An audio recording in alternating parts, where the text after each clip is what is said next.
We asked you to take it higher this year. Take it higher in your classroom work and your studies.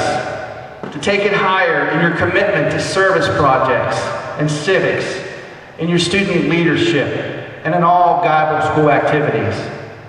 Take it higher in your day-to-day Christian living, and in your courteous behavior, your speech, and in your relationship with others. Take it higher in your fight for pro-life laws that protect the living but yet unborn babies, and in your respect for all human life in general. We ask you to take it higher in honoring your own mother and father and grandparents and guardians.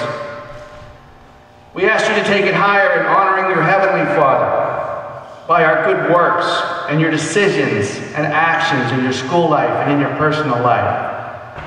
And what did you do when we asked you to take it higher? You took it all